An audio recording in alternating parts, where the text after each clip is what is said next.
आगामी नगर परिषद आणि नगरपंचायतींच्या निवडणुकांच्या पार्श्वभूमीवर देवेंद्र फडणवीस प्रचाराच्या मैदानात उतरलेत।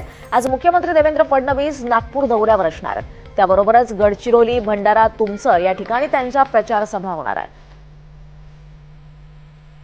आज उपमुख्यमंत्री अजित पवार बीड दौऱ्यावर असतील। बीडमधल्या माजलगाव नगर परिषद आणि सर्व नगरसेवक पदाच्या उमेदवारांच्या प्रचारासाठी अजित पवार आज प्रचार सभा घेणार आहेत। नगर परिषद निवडणुकीच्या प्रचारासाठी आज उपमुख्यमंत्री एकनाथ शिंदे उदगीर येथे येणार आहेत। एकनाथ शिंदे यांची आज प्रचार सभा असणार आहे। यानंतर एकनाथ शिंदे अकोला दौऱ्यावर असून तेल्हारा तालुक्यातल्या हिवरखेड येथे जाहीर सभेला ते संबोधित करतील। तेल्हारा, अकोट, हिवरखेड, बाळापूर, मूर्तिजापूर या नगर परिषदांसह बार्शी टाकळी नगरपंचायत या निवडणुकीत नगराध्यक्ष आणि नगरसेवक उमेदवारांच्या प्रचारार्थही महत्त्वपूर्ण सभा होणार आहे। मनसे आणि शिवसेना जागा वाटपांच्या चर्चांदरम्यान आता मनसेच्या अंतर्गत बैठकांना सुरुवात झाली आहे। आज अविनाश जाधव आणि बाळा नांदगावकर राज ठाकरेंची त्यांच्या निवासस्थानी भेट घेणार आहेत। लक्ष्मण हाके आज धाराशिव दौऱ्यावर असतील। नगराध्यक्षपदाच्या उमेदवार कविता गोरे यांच्या प्रचारार्थ लक्ष्मण हाके, नवनाथ वाघमारे जाहीर सभा घेणार आहेत। दुपारी 1 वाजता जाहीर सभेला सुरुवात होईल।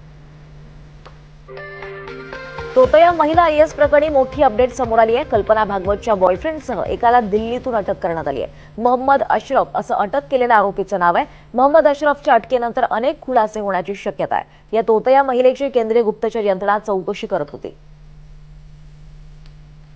पुण्यात ईडीनं मोठी कारवाई केली आहे। पुण्यातल्या SBI high value car loan फसवणुकीचा ईडीकडून भांडाफोड करण्यात आलाय। यात अनेक लक्झरी गाड्याही जप्त करण्यात आल्या आहेत।